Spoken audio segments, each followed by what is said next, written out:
İbadət, qardaşlar, bəzilərin başa düşdüyü kimi tək namaz deyil. Məsələn, bir-birlərinə deyirlər ki, bəzən, sən ibadət eləyirsən insanlar.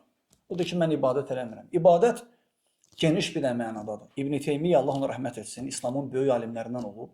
O nə deyir? Deyir ki, ibadət, el-ibadətu ismun cami'un li kulli ma yuhibbuhullah və yardah minəl əqval vəl-ə'mal əz-zahirə vəl-batinə. Deyir ki, ibadət Allahın sevdiyi və razı qaldığı, gizlində və aşkarda danışılan sözlərin və edilən əməllərin ümumi adıdır. Namaz da bura daxildir. Namaz Allahın ən sevdiyi əməllərdəndir. Oruc Allahın ən sevdiyi əməllərdəndir. Həc Allahın ən sevdiyi əməllərdəndir. Tək Allaha ibadət eləmək Allahın ən sevdiyi əməllərdəndir.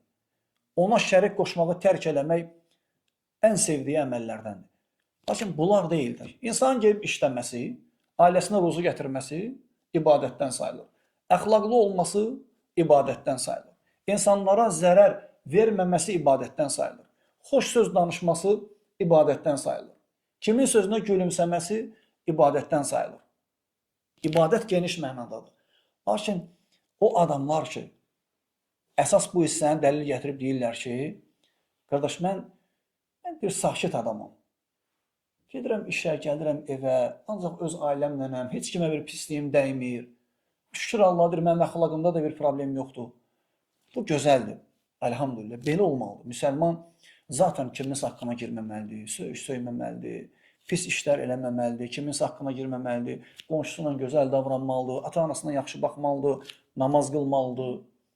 Bu şeylər, indi namazı belə deyək, gələcək ora, bu şeyləri, qeyd elədiyimiz şeyləri eləmək səni Allaha ibadətdən yayındırmış, o deməkdir ki, sən ibadət eləməyəsən. Bunlar səndə gözəl xislətlərdir. Hələ ki, bunlar səndə varsa, yaşadığımız bu dövrdə, neymət içindəsən. Səndə çatışmayan bir dənə nədir? Bütün bu əxlaqların əsası Allahın əmrini yerinə yetirmək. İnsanın Allah qarşısında vəzifəsi var. Ata-anası qarşısında vəzifəsi var. Digər insanlarla vəzifəsi var. Qonşuyla sənin aranda vəzifə var. Məsələn, nədir qonşuyla sənin vəzifən? Sən qonşunun məhrəminə göz tikməməlisən.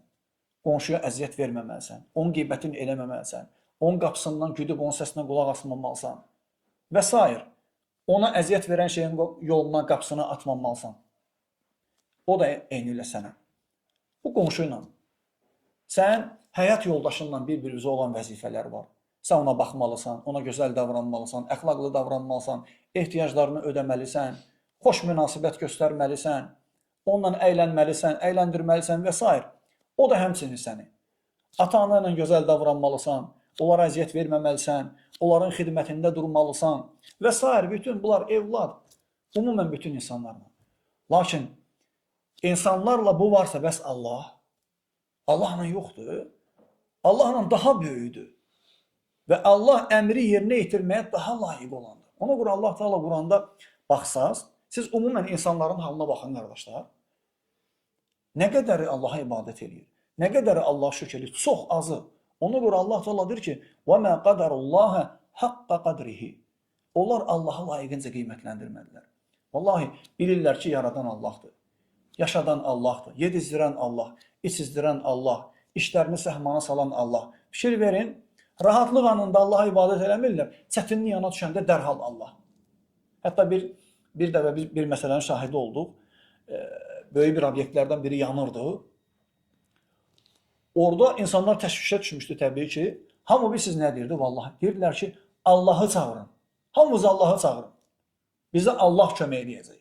Amma baxırsan, normalda Allahdan qeyrisini and içir. Hansısa pirin kəraməti olduğuna etiqad edir, hansısa imamı çağırır, hansısa məsələn, belə deyək, salih, özündə salih saydığı bir övliyanın qapısında gedir, qurban kəsir. Bunların hamısını bilir. Lakin görürsən, rahatlıq anında bunları Allahdan qeyrisini eləyir, çətinə düşəndə Allah'a çağırır. Nə oldu? Bəs Allah Teala sənə kömək edir. Allah Teala sənə güzgüyə baxıb fəxr elədiyin cəsədi verib Allah Teala sənə. Allah Teala sənə əvəz olunmaz gözləri verib. Mükəmməl eşitmə qabiliyyəti olan qulaqları verib. Fikirlərini ifadə eləmək üçün Allah Teala sənə bir dil, iki dodaq verib. Allah Teala səni anavın bətnindən heç bir şey bilmədiyin halda çıxardıb, alləməl insan Mə ləm ya'ləm. İnsana bilmədiklərini öyrətdi deyir Allah Taala. Sən də ona ibadət eləmirsən, deyirsən mənim qəlbim təmizdir. Yaxşı, sənin qəlbin Muhammed sallallahu əleyhi və səlləmin qəlbindən də təmizdir. Təmiz deyil axı. Ən təmiz qəlbi oydu. Ən Allahdan qorxan oydu. Ən əxlaqlı oydu. Ən ali dəyərləri özündə cəm edən insan Muhammed sallallahu əleyhi və səlləm idi. Lakin gecələri səhərə qədər Allaha ibadət edirdi bəzən. Sən də deyirsən mənim qəlbim təmizdir. Qəlbi təmizliyi Allaha ibadətdən yayındırmır. Qəlbinin təmizliyi əslində səni Allaha ibadətə aparmalıdır. Allah Teala səndən nə istəyib ki, dəyərli qardaşım? Vallahi biz müraciət edirik dinləyən hər kəsə, ağsaqqallara, analarımıza, bacılarımıza, qardaşlarımıza, həmvətənlərimizin hamısına. İnşallah müsəlmandırlar, lakin görürsən Allaha qarşı etinadsızlıq edirlər. Namaz qılmaqdır, Allahın əmrlərini yerinə yetirməkdir, qadağalarından çəkinməkdir. Bunlar böyük bir şey tələb eləmir səndən. Gündə 5 dəfə namaz qılacaqsan və görəcəksən ki, vallahi səcdəyə qoyanda başını həqiqətən də özünü orada tapırsan. Və insan ibadət eləyəndə bilir ki, hardan gəlib, nə üçün gəlib və hara gedəcək. İbadət eləməyəndə belə şeylər fikirləşmir. Onda deyirlər ki, 5 günlük dünyada 3-ü gedib, 2-si qalıb və s. Boş şeytanın sözlərdir. Boş şeylərdir bunlar. İnsan Allaha ibadət eləməlidir, Allaha dəyər verməlidir. Yaxşı, Allah görür. Allah görür məsələsi var. Onu deyən insanlar öz istəklərində bəzən onu gətirirlər. Məsələn, kimsə onun haqqına girəndə deyir ki, Allah görür. Allah səni cəzalandıracaq. Səni də cəzalandıracaq. Niyə Allah onu cəzalandıracaq? Çünki o sənin haqqına girir. Sənə aid olan şey götürüb sənə vermir. Və yaxud da sənə zülm edib. Yaxşı, bəs Allah sənə cəza verməyəcəksə ona ibadət eləmədiyinə görə. Başa düşmürlər insanlar. Vallahi biz deyirik, çağırırıq, dəvət edirik. Bəzən görsən bizə deyirlər ki, siz ancaq gecə-gündüz deyirsiniz ki, Allahdan qorx və yaxud da deyirsiniz ki, ibadət edin, ibadət edin.